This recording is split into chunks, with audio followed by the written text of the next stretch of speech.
It was nearing sunset on a breezy Monday when Lala stepped quietly into the university's study equipment room. There inside the room was still, humming faintly with the low buzz of electronic devices and the occasional clicking sound from outdated machinery in sleep mode. Shelves lined the walls, crammed with various gadgets, projectors, microscope kits, laptop chargers, 3D scanners, and other tools used by students across all faculties. Lala had always found the room to be oddly comforting. It was quiet, often empty, and she could escape the chaos of the main campus buildings. Unlike the cafeteria or the dorm halls where noise and gossip ruled, this place felt like a forgotten sanctuary. She took a seat at the back table, setting her worn-out laptop on the desk. Her long black braids draped over her shoulder as she leaned forward, carefully unfolding her project binder. A stack of printed data sheets rested beside her, a research report on the use of 3D scanning in forensic anthropology.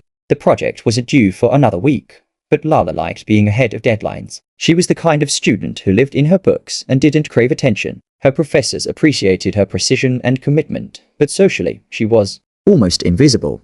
She reached for the portable scanner she had reserved earlier, powering it up and aligning it with the practice model skull. As the scanner began its slow rotation, casting a web of blue light across the surface, the door to the equipment room creaked open. Lala looked up, startled. Standing in the doorway were four girls: Brielle, Tasha, Inai, and Lillian. Each of them exuded confidence, with perfectly styled hair, coordinated outfits, and faces polished with light makeup that looked effortless. They weren't just popular, they were dominant forces in campus social life. Brielle led the group, tall and athletic, with a voice that filled rooms and a laugh that could silence others. Tasha was the stylish one, always snapping pictures and uploading them to her hundreds of followers. Inai, the sharp-tongued debater, never backed down from an argument. And Lillian, quiet, calculating, rarely spoke, but her gaze never missed a single weakness. Layla's heart sank. She had never interacted with them beyond a few glances in hallways. She doubted they even knew her name. "Oh look," Brielle said, walking in with a smirk. "We've got the library mouse all to ourselves." The other girls chuckled, fanning out around her. Lala lowered her gaze quickly and focused on the scanner, pretending to adjust the settings. "Relax, we're just here to borrow a charger or something," Inai said. "No need to panic. I'm not panicking," Lala replied, her voice soft but steady. "She speaks." Tasha gasped theatrically. "I thought she only communicated in binary." Lillian leaned against a shelf, arms crossed, eyes fixed on Lala like a cat watching a cornered bird. Brielle picked up one of Layla's papers, scanning it. "Forensic anthropology. You doing some kind of murder mystery homework?" "It's for a research project," Lala said, trying to snatch the paper back. Brielle pulled it away. "So serious. You always act like you're in a crime lab. Do you even go to parties?" "Probably too busy playing with dead bones," Inai added with a sneer. Lala remained silent, her throat tightening. Tasha leaned in close. "Do you have a boyfriend, Lala?" Lala blinked at her, startled. "That's none of your business." "Oh honey," Brielle said, laughing. "That means no." More laughter followed. Lala felt a knot twist in her stomach. "Why are you always alone?" Lillian asked suddenly. Her voice was quiet, but sharp. "No friends? Or do they just find you boring?" "I have friends," Lala muttered. "Sure," Tasha said mockingly. "Like your imaginary lab rats." Lala looked around, hoping someone else might walk in. But she knew the room was typically deserted at this hour. Her heart pounded. She just wanted them to leave. "Come on, help us find a charger," Brielle said suddenly. "We heard you the equipment whisperer or whatever." Lala stood, reluctantly, hoping if she helped them, they would lose interest and leave. She moved toward the charging station cabinet and pulled out a few different types of chargers. "There," she said, setting them on the table. "Take what you need." Brielle picked up one and tossed it back down. "You think you're too good for us, don't you?" "What? No. You never talk to anyone. Never show up at any events. Always acting like you're better just because you're smart." Lala shook her head. "That's not true." Lillian stepped forward, pushing the scanner off the table. It landed with a clatter. Lala gasped and bent to pick it up. "Be careful, that's expensive." "And so sensitive," Tasha laughed. "Maybe we should see what else she's hiding." Inai opened Layla's backpack, dumping the contents on the floor. Pens, textbooks, a small notebook, and a water bottle rolled out. "Stop it. What are you doing?" Lala cried. "Just trying to get to know you better," Brielle said, now holding up Layla's phone. "Oh wow. No notifications? You really are invisible." Lala lunged for the phone, but Brielle danced back and held it higher. "Say something. Say you're a nobody." "What? Say it," Brielle demanded. "Say I'm a nobody, or I send this phone flying out the window." Layla's lips trembled. "Please, just give it back. Say it." "I'm a nobody," she whispered. "Louder," Tasha said, pulling out her own phone to start recording. Let's get this on tape. A campus ghost finally reveals herself. I'm a nobody, Lala said again, louder this time, as tears welled in her eyes. Good girl, Brielle said, tossing the phone back at her feet. That wasn't so hard, was it? The girls burst into laughter and started to leave. Lala crouched on the floor, arms hugging her knees, her belongings scattered, her pride in ruins. As the door closed behind them, silence returned to the room. But it wasn't the comforting silence Lala used to love. This one was suffocating. She sat there for a long time, trembling, unable to move. Her body ached not from physical injury, but from the emotional weight crushing her chest. She felt hollow, dirty, exposed. She looked at the spot where the scanner had fallen, now cracked at the edge. Her project, her sanctuary, her peace violated. She wiped her tears, slowly picking up her items one by one. She tried to gather the pieces of her dignity, but they were scattered far beyond the room. The echo of their laughter still rang in her ears. The worst part wasn't even the humiliation. It was the terrifying realization that nobody had heard her. Nobody had seen anything. If they chose to do worse next time, who would stop them? As she left the room that night, Lala took a long look at the hallway, half expecting them to jump out again. But the corridor was empty. Shadows danced on the walls from the dying light outside. She took a deep breath and walked briskly toward the dorms, but her mind wasn't still. It churned with fear, with anger, and with something deeper. She hadn't felt in a long time determination. In the days that followed the incident in the study equipment room, Lala withdrew further into herself. She attended her classes mechanically, her eyes avoiding contact with everyone, especially those who looked too closely. Her steps were quieter than ever, as if she hoped she could disappear between breaths and footsteps. The lively campus, once filled with youthful energy and promise, now felt to her like a stage of pretense, one where everyone wore masks, and the truth festered just beneath the surface. She had said nothing. Not to her professors, not to the resident supervisor, and not even to Mia. Mia had been Layla's closest, perhaps only friend since freshman year. They had met in a literature course and bonded over shared silence and a mutual love for old poetry. Mia was bright, passionate, and somewhat bolder than Lala. Where Lala withdrew, Mia questioned. Where Lala stayed silent, Mia challenged. Their differences made them complete each other. But since that night in the study room, Lala had slowly pulled away, inventing excuses to avoid lunches, group studies, and even simple conversations. On a cloudy Thursday morning, Mia cornered her near the science building, her arms crossed, and her expression drawn with concern. Lala, what's going on? She asked, her voice low but direct. Nothing, Lala murmured, clutching her bag tighter. That's not true, Mia said, stepping in front of her. You haven't answered my texts. You didn't show up to our seminar, and when you do, speak. It's like your voice doesn't belong to you anymore. What happened? Layla's eyes welled up, but she turned her face away. I'm fine, she whispered. You're not, Mia pressed, her voice softening. Please, talk to me, Lala hesitated, caught between shame and fear. A dozen images flashed in her mind. Brielle's mocking face, Tasha's phone recording her humiliation, the sound of Ni's laughter, the dead silence after they left, and then Mia's kindness, the only true thing she had left. Slowly, reluctantly, Lala led Mia to a quiet bench under the jacaranda trees near the back of the library. There, with trembling hands and a voice that cracked under weight, she told Mia everything. From the moment the girls walked into the last words they made her say, Lala recounted each detail with painful clarity. Mia didn't interrupt. She didn't gasp or shake her head in disbelief. She simply listened, her eyes wide with horror, her fists clenched with anger. They made you say that? Mia asked at last, her voice low and sharp. They recorded you. Lala nodded, her eyes glued to the ground.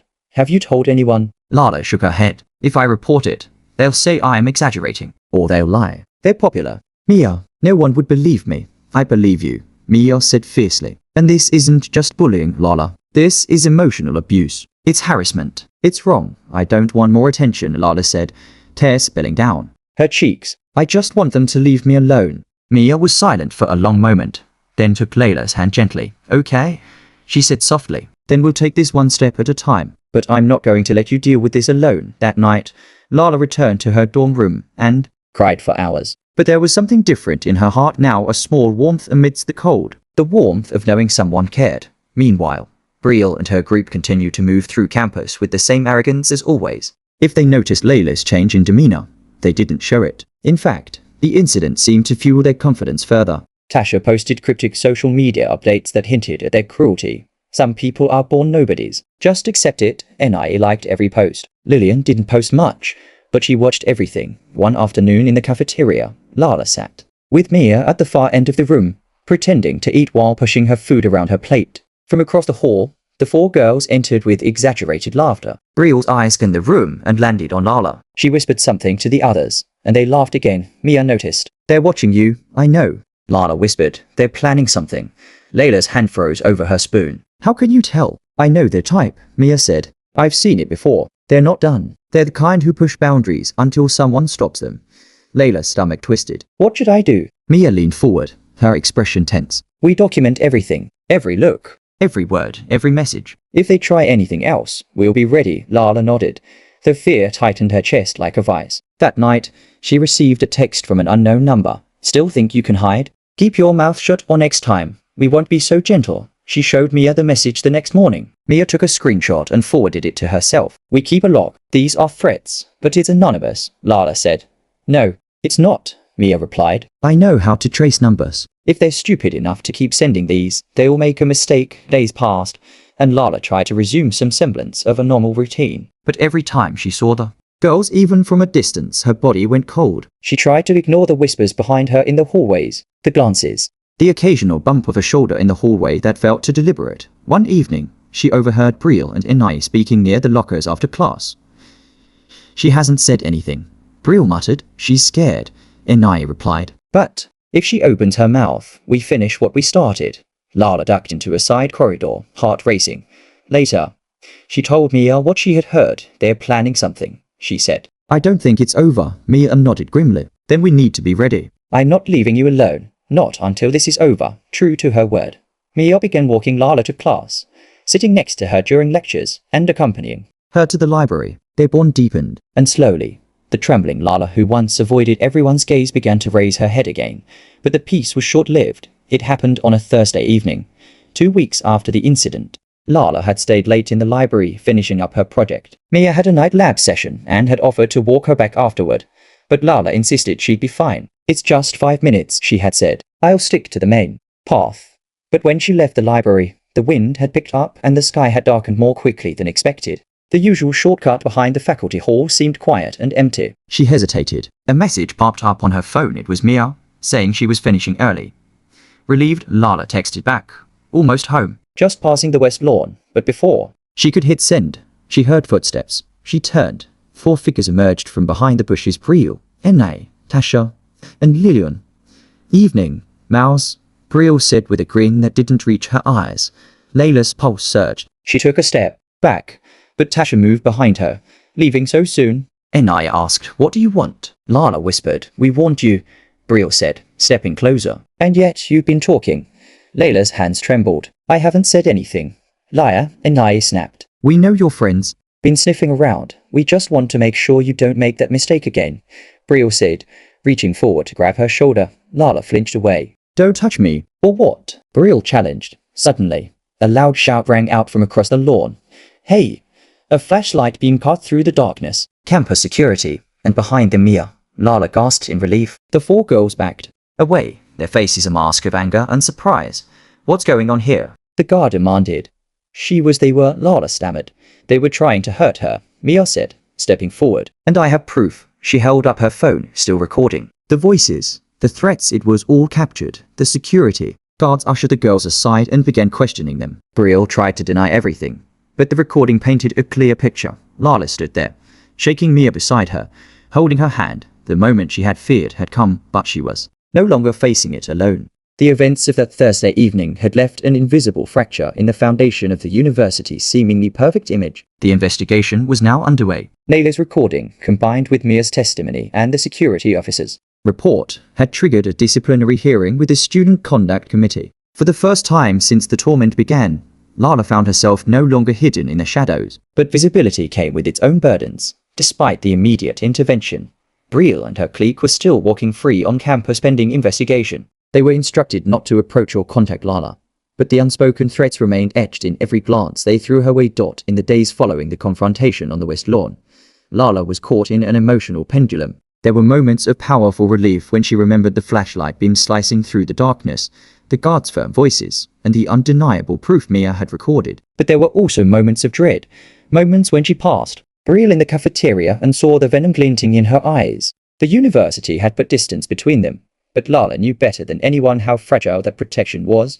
One evening, after her literature class, she lingered longer than usual on campus. The sun dipped behind the science hall, casting elongated shadows across the brick pathways. She sat on a bench near the fountain, trying to read a page of poetry, but her eyes refused to focus. A breeze rustled the trees, and she glanced up, startled, half expecting to see a familiar silhouette waiting in the bushes. She was still afraid. Her phone buzzed. It was a text from Mia. "You okay? I'm still in the lab. Want me to meet you?" Lala stared at the screen, torn between telling the truth and pretending she was fine. She had done the latter for too long. Her thumbs moved. "I'll wait near the gate. Just a bit nervous walking alone," Mia replied instantly. "On my way. 10 minutes tops." "Stay in the light." Lala smiled faintly. Those words, "stay in the light," had become a phrase between them. A code. A reminder. She packed up and walked toward the university's main gate. Along the way, she passed the faculty building, the old chapel, and finally the empty quad. Her footsteps echoed faintly. Every rustle of wind,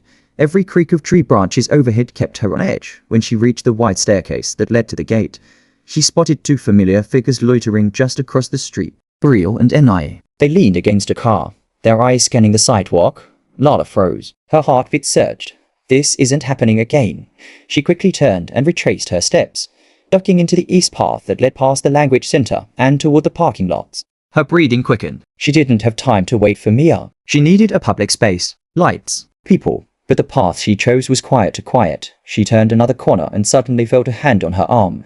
She gasped and spun around. It was Lillian. "Relax," Lillian said, her voice like a whisper behind a closed door. "We just want to talk. Don't touch me." Lala snapped, yanking her arm free. Footsteps echoed again. Enai, approaching from the other end of the narrow path. "We're not going to hurt you," Enai said, holding her hands up. "You need to calm down." Layla's breath came in quick bursts. She knew this game. So did they. "This isn't over," Lillian said, stepping closer. "You're making things worse for yourself." "I'm reporting this," Lala said. "You're violating the order. You think anyone cares?" Enai laughed. "We're the Golden Girls, remember? They'll slap us on the wrist, and you'll still be the girl who cried victim." A sound caught Layla's ear. Footsteps again, this time fast and sharp. "Mia, get away from her." Mia's voice rang out, cutting the tension like a blade. She charged down the path, her phone already recording, flashlight on. Lillian stepped back. Enai cursed under her breath. "We didn't touch her," Enai muttered. "Just talking." "You're not supposed to be within 50 feet of her," Mia growled. "I'm sending this to the dean right now." The two girls turned and walked quickly away. Lala collapsed onto a bench, trembling. Mia knelt beside her, gripping her hand. "I'm so sorry. I should have been here sooner. You saved me." "Again," Lala whispered. "No," Mia said. "You saved yourself. You spoke. You said no. You fought." The next morning, Lala and Mia went straight to the dean's office. They filed a report and submitted the video. This time, the university had no choice but to act. The girls were temporarily suspended pending a full disciplinary hearing. Campus security increased patrols, and Lala was assigned a designated officer who would escort her when needed. Though justice was in motion, Lala couldn't shake the feeling of walking on thin glass. She dreamed of the night over and over, the cold grip of Lillian's hand, the threats, the mocking smiles. But each day, she rose anyway. She began speaking in class again, even answering questions aloud. Her professors noticed the shift. Her voice, once barely audible, now had a steady strength. To the library, she met with a small group of students who had also been harassed or bullied. They shared stories, cried together, and encouraged each other. Lala had never known how many others were suffering silently until she stopped being silent herself. Mia suggested they start a student support organization, Light Steps, a place for people to be heard, to find solidarity, and to take action. Lala agreed. They drafted the proposal, met with counselors, faculty allies, and finally got approval. Posters went up across campus. "You are not alone. Light Steps meets every Friday. Speak, be heard, heal." At the first meeting, 20 students showed up. At the second, 35. By the fourth meeting, it filled a lecture hall. Lala stood at the front, heart pounding, and told her story. Not every detail, but the essence, the pain, the isolation, and the moment she realized she didn't have to carry it alone afterward. She received messages from students who had seen her as invisible before and now saw her as powerful. Not everyone was supportive. There were whispers. A few accused her of overreacting. Some called her dramatic, but she had faced worse. One day, while walking past the campus bookstore, a girl she didn't know stopped her. "Lala?" she asked. Lala nodded. I saw what they did. I didn't say anything. I should have. I'm sorry. Lala smiled gently. You still can. You can speak now. The girl blinked, then nodded slowly. Thank you. The formal hearing was scheduled for the following week. Lala was nervous, but not afraid. Mia would be beside her. So with the truth, and her voice no longer trembling, no longer caged, would echo in that room like the beam of light that had first cut through her darkness. The day of the hearing arrived beneath a still grey sky, overcast and low with clouds that seemed to press down on the entire university. The morning mist hung thick over the campus, blurring the edges of buildings and trees like the corners of a dream just beginning to dissolve. For Lala, it was both the end of something and the beginning of something else, something unknown, but no longer unwelcome. She stood in front of the mirror in her dorm room, wearing a dark blazer and a light blouse. Her hair was tied back in a neat bun. She looked into her own eyes and saw a reflection she hardly recognized, a woman no longer caged by fear, no longer waiting for someone else to stand up for her. This was the Lala who had walked into darkness and come out holding her own light. Mia waited for her outside the residence building, a clipboard in her hand and determination in her eyes. You okay? She asked as Lala approached. Lala nodded. Nervous, but I'm ready. They walked together to the dean's office, where the university had prepared a private conference room for the disciplinary hearing. The hearing would be attended by 3 faculty members, the Dean of Student Affairs, a student advocate, a counselor, and a university legal advisor. Also present were the 4 accused students, Brielle, Enai, Tasha, and Lillian, each accompanied by a representative, and sitting at a separate table on the other side of the room, Lala sat with Mia beside her. Her hands trembled for a moment, but she folded them in her lap, steadying herself.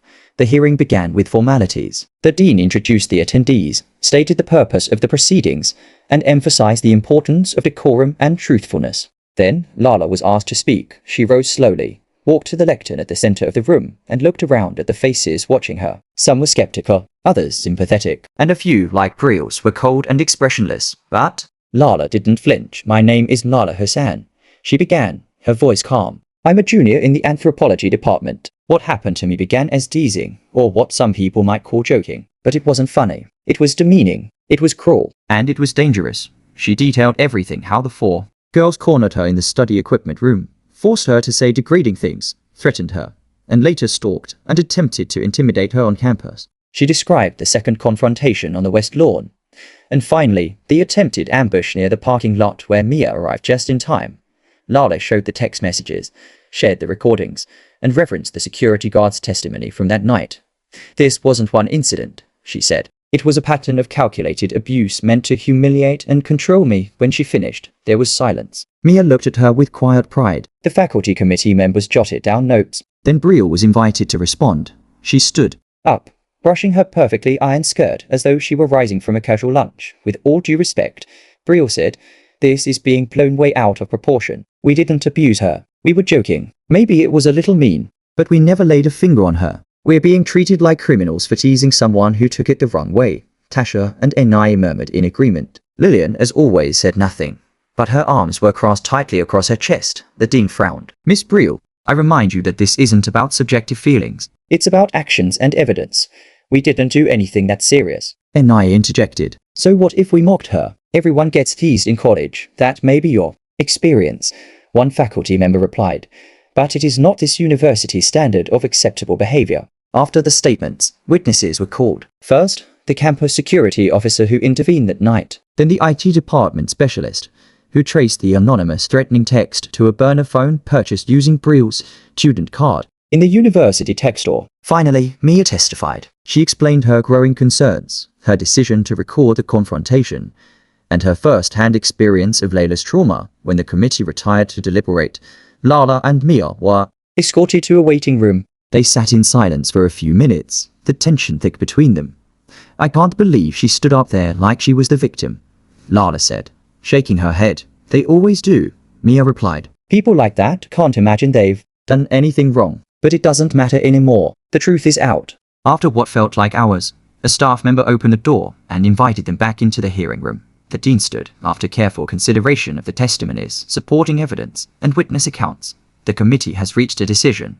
Lala held her breath. Brielle Matthews, Enai Washington, Tasha Wong, and Lillian Kerr have all been found in violation of the university's Student Code of Conduct, specifically clauses regarding harassment, bullying, intimidation, and creating a hostile learning environment. There was a collective exhale from Lala and Mia. The committee recommends immediate suspension for the remainder of the academic year. Additionally, each of you must complete a mandatory restorative justice program and undergo counseling. Should you choose to return next year, you will be placed on probation and barred from participation in any campus leadership, housing privileges, or extracurricular representation for the duration of your enrollment. Tasha gasped. Then I cursed under her breath. Brielle stood stone-faced, her jaw clenched.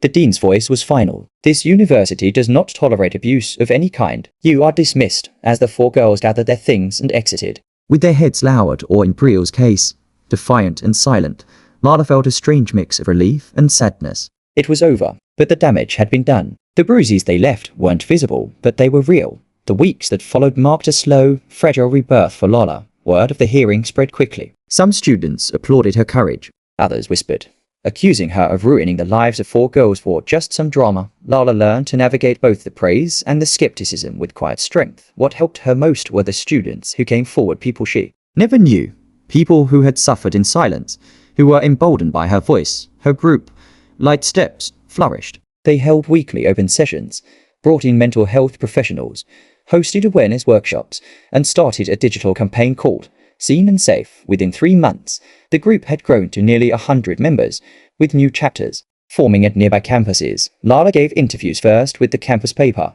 then a podcast about mental health in education. At every step, she emphasized that this wasn't just her story, it was the story of many.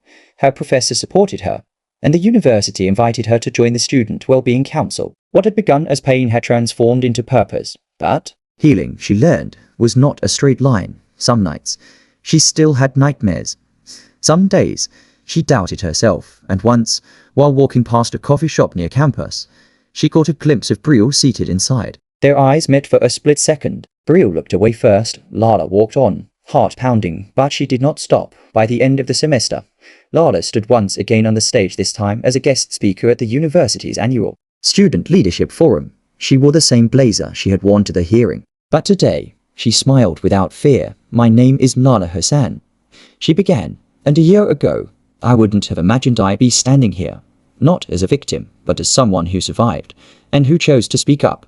She paused, scanning the crowd. Sometimes, the worst moments of your life can become the beginning of something bigger than yourself. The pain that isolates you can also connect you if you let it. I didn't set out to be brave. I just wanted the pain to stop. But speaking my truth gave me more than justice. It gave me back my dignity. The audience rose in applause. Mia sat in the front row, clapping with tears in her eyes. After the event, students came up to her, thanking her. A freshman girl hugged her and said, because of you, I know I'm not alone. That night, as Lala walked home under a sky clear and full of stars, she passed the study equipment room. She paused, staring through the small window at the empty tables and shelves. It looked exactly the same, but she wasn't. She was no longer the quiet girl in the corner. She had found her voice, and through that voice, she had built something that could not be broken by cruelty or fear. As she turned the corner and continued toward her dorm, the air felt lighter. She had walked through the fire and emerged from the ashes stronger than she had ever been.